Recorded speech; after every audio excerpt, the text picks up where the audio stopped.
Hey everybody. Hello. Happy Wednesday. It's like super dreary here and rainy, but at least it's not freezing cold. So today is part two of the fidget live that I had a few weeks ago where I talked about the differences between fidgets and toys.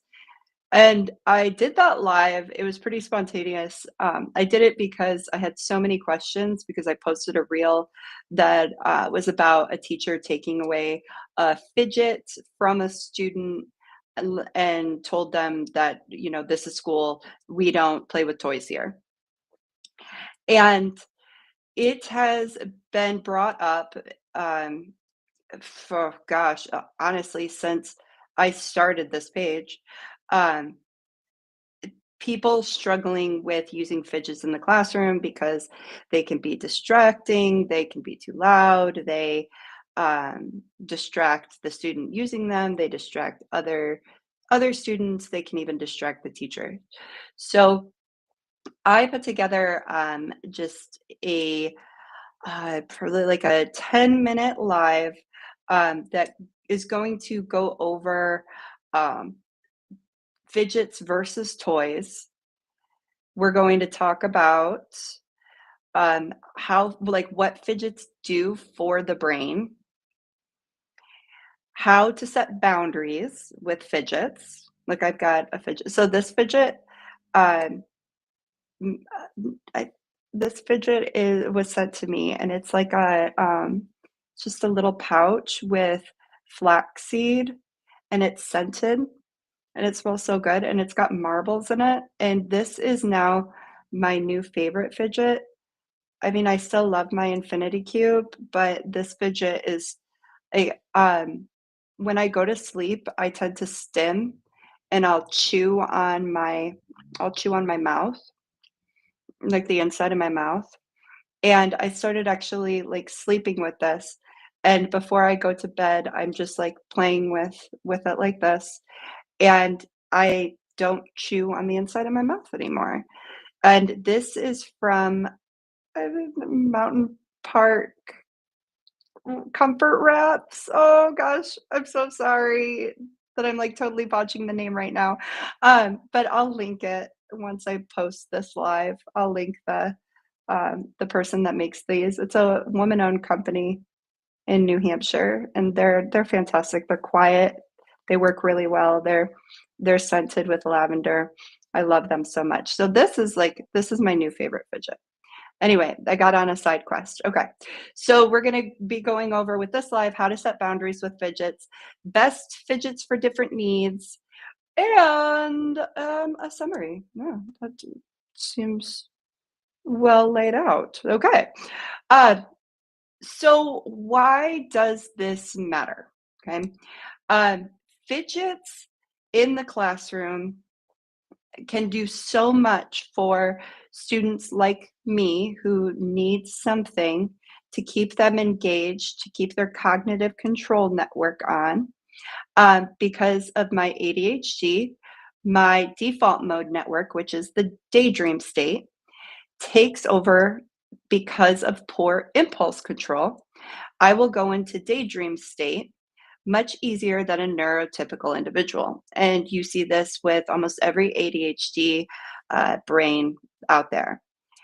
Um, so, to keep my brain from slipping into the default mode network or the daydream state, I will keep my hands engaged with a simple repetitive activity, and it keeps my cognitive control network on. And this allows me to like stay in my executive functioning. And that's exactly what it does for fellow ADHDers and um, autism spectrum individuals. So they are absolutely imperative for the people that need them. Um, However, they are brightly colored and look really fun, and so they can be misused, abused, and it can create utter chaos in the classroom. So I want to talk a little bit about those fun colored fidgets and the difference between them and a toy. So fidgets are simple, they are repetitive, they do not require me to look at the object. I can use it in my hand and just I'm like playing with the marbles in here. I can still talk, I can still listen, I can still engage, right? Uh, Toys require attention and concentration. So a Rubik's Cube is a toy. Even that, there are some fidgets out there that they have marbles like in a little pouch like this, but they're sewn so that they have a maze, and then you push the marble through the maze. That's not a fidget because that requires concentration and attention to use. So that's a toy, and that would be fantastic for, like, a, quiet, break area, but it's not going to be appropriate for the student to use while they're in the middle of instruction, because they're not going to be able to concentrate on the teacher and use the fidget at the same time. So, stress balls, textured strips on desks, like those calm strips, or some people will put Velcro strips if you want a really cheap option for like tactile fidgeting, chair bands, stuff like this, where it's just marbles in a piece of fabric, infinity cubes, things that like the spinny rings, or those little cubes that like you can just press the button over and over and over again. Those are fidgets. Light up spinners, Rubik's cubes, pop tubes that make noise. Well, pop tubes that make noise, those are fidgets. They're just super annoying and I don't suggest them. Um, Anything that's gonna require the student to, like, look at it to figure out how to use and, like, solve some type of problem, that's a toy. So, some things can be both, right? But it's going to matter how you create the boundaries and the language around fidgets in your classroom. Knowing that you want the environment to be accessible, you want the instruction to be accessible, so you want all the kids that need them to use them, but you want them to be able to be successful with them. It just can't be a free for all because then like you're enabling more than you're assisting. So you definitely want to have those boundaries and that language and the expectations, which we'll get to in a second. So, what do fidgets do for the brain? I kind of went over it a little bit earlier with the cognitive control network. So, the cognitive control network and the default mode network are two parts of the brain. Default mode is where it's like your brain conserving energy. If it doesn't need to be in a state of like problem solving, thinking, concentrating, planning, if it doesn't need to use its executive functioning, it will slip into default mode network so it can conserve energy. When it's using executive functioning, it's in the cognitive control network. And we want our kids during instruction to be in the cognitive control network. But the problem is with neurodivergent students, then the wiring of the brain and the impulse inhibition that their brains have, their brains go into default mode network much easier than a neurotypical individual. So, having something to play with, to engage with, it engages the senses. It gives proprioceptive feedback, which is like the squeezing, the pressure. It allows the brain to stay engaged, allows the cognitive control network to stay engaged. And that's why they're so important. But a lot of people don't know what they do for the brain because it does get kind of into some like I mean, cognitive control network. Who here has heard of the cognitive control network? And it doesn't count if you've been in one of my workshops because I do use cognitive control network a lot. So, um, hopefully that this live and some of the reels and some of the workshops that I give will give you a better understanding of the brain and allow you to like advocate for fidgets and to have those conversations with the kids like that's not a fidget, bro. Like that, that's a game and you can't use it right now because you need to be watching me. So um the brain is always scanning for input. Um, some kids need more input, and that would be like your neurodivergent kids that the default mode network kicks in a little bit easier. Um, and others need, so some kids need more input, other kids need less input to stay calm. And we're kind of getting into like sensory processing here.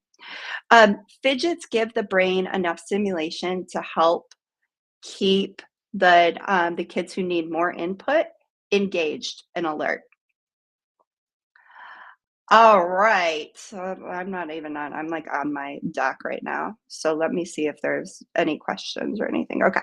So that is fidgets in the brain. How to introduce fidgets in the classroom. So you want to have the conversation with the kids. Fidgets are like glasses, okay? Not everybody needs them, and the people that do need them, it helps them learn. Just like glasses, the first time, I don't know if you remember seeing your friend who got glasses. First time you ever saw your friend with glasses, they were so cool. Same with braces, right? Like anything that is novel is super interesting. And so fidgets are novel and they will be interesting too. Hold strong to your boundaries and your expectations. Give it time, the interest dies down, especially if you're using fidgets appropriately, like the kind that don't require attention or concentration. They're just something like this. If a kid doesn't need this, he's not going to use it. Only the kids that need fidgets are going to use stuff like this. So you want to address the fidget as if it were a pair of glasses. Think of it the same way. Make it clear that fidgets are for focus, they're not for play. You want to model how it looks, what it feels like, what it sounds like. Model using one. Then that's why I had a lot of success because I used fidgets in the classroom. So the kids constantly saw me teaching while I was doing something with my hands. And they knew, like, okay, this is how you use a fidget because it was modeled for them all the time. Model it, model it, model it. Um, have a fidget station. If you're going to let kids bring their own fidgets in, I'm not against that. Like, dope if they have their own fidget. Like, I would want to bring my own fidget in. But that you get into murky water when kids start bringing stuff in from home. So you definitely want to have the language and the expectations clear as day for the students to understand that fidgets do not require attention or concentration to use. Boom. You don't have to look at them, don't have to listen to them, don't have to think about them. If you have to do any of those things, that's not a fidget, that's a toy. Set clear boundaries. So, um, if it's in your hands and you're using it and it's uh, quiet, great. It's helping you focus. If it's in your face, if it's being thrown, if it's on your nose, if it's not a fidget anymore. You're playing with it. And then normalize it. So fidgets, you cannot use fidgets as rewards. That would be like using somebody's glasses as a reward. Fidgets are not rewards, they are tools, and they aren't punishments, so you can't take them away. Do not take fidgets away. That'd be like taking away a kid's pair of glasses. Um, so you model them, make them accessible, normalize them so it doesn't present stigma and it doesn't make the kids that use them more anxious, which is where you will see the obnoxious behavior with them. If there's some anxiety, like, oh, kids are staring at me because I'm playing with this and I'm not normal, they're going to act out. It's fight or flight. Um, so, setting boundaries with fidgets. You don't want to assume that every kid's need one. Some kids will, some won't. I always let the kids experiment. If they wanted to use a fidget, they could.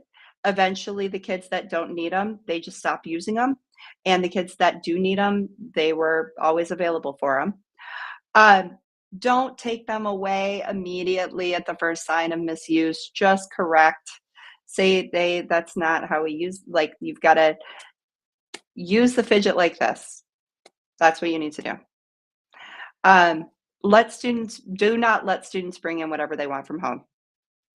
I always had this, like, if it was important enough for you, whether it was like a seat change or it was like a changing of a consequence, um, if it's important enough to you, you'll see me on your time.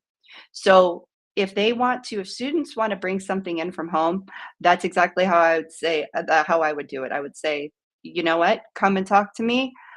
Tell me about the fidget, and then I'll make a decision if you can have it in the classroom and bring it from home.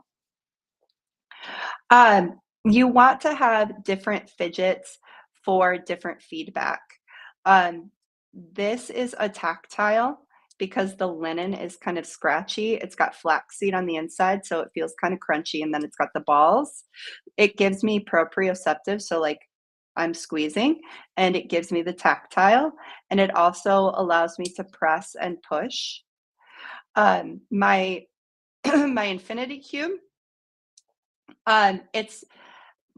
it's not so much tactile, just because it's like smooth plastic, but it allows for like this repetitive shift of my hands, which is also proprioceptive.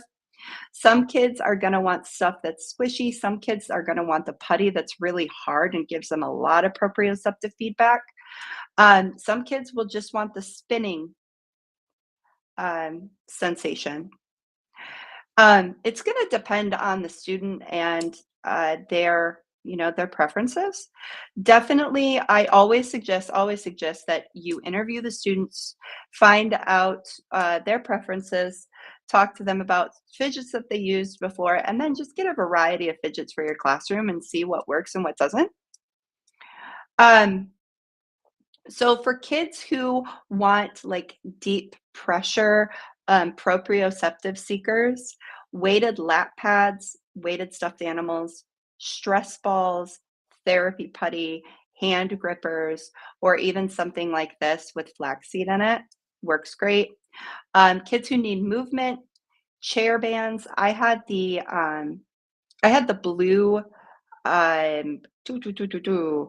think it's like a TheraBand, yeah. The light blue TheraBand, it was medium resistance. I tied it to all of, like, the legs of my desks, and the kids could just bounce their feet on it. It was so great. The kids loved it, I loved it. It did get a little obnoxious because at the very beginning, kids were trying to, like, make noises with it. So, I always let them for, like, the first 45 seconds of class just make a ton of noise and get it out of their system. Also, if kids are trying to make noise, that is a sign that they're auditory seeking, and there are plenty of fidgets and plenty of, methods and strategies that you can use to satisfy auditory seeking behavior.